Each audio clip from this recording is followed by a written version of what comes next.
Keberangkatan Niluh Tina Yanti, warga Banjar Kawan, Kelurahan Kawan Bangli ke Malaysia untuk bekerja di spa, berujung kabar pilu. Sejak awal Agustus 2025, Tina hilang kontak dengan keluarganya. Suaminya, Komang karyawan, kini terus berupaya mencari kejelasan nasib istrinya. Menurut karyawan, Tina bukan satu-satunya yang hilang kontak. 3 orang lainnya yang diberangkatkan oleh orang yang sama dan bekerja di tempat yang sama juga tak bisa dihubungi. 2 di antaranya berasal dari Bangli, sedangkan 1 orang lainnya dari Nusa Penida Klungkung. Ditemui di rumahnya di Banjar Kawan, Rabu 12 November 2025, karyawan menuturkan sebelum berangkat ke Malaysia, istrinya bekerja di sebuah spa di Ubud, Gianyar. Ia kemudian diajak oleh seorang perempuan satu Banjar untuk bekerja di spa Malaysia.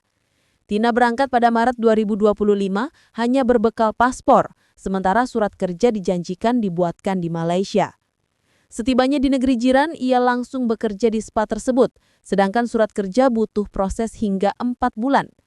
Awalnya, komunikasi berjalan lancar. Tina rutin menghubungi keluarganya, terutama anak-anaknya, setiap selesai bekerja.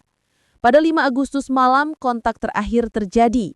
Karyawan sempat dihubungi sekitar jam 11 malam saat istrinya istirahat kerja. 3 hari kemudian, ia mendapat kabar dari orang yang memberangkatkan istrinya bahwa Tina ditahan pihak imigrasi Malaysia karena tidak memiliki dokumen kerja resmi. Namun hingga kini tidak ada kepastian mengenai lokasi penahanan maupun kondisi istrinya. Karyawan berharap ada kejelasan mengenai keberadaan istrinya yang telah lebih dari 3 bulan hilang kontak di Malaysia.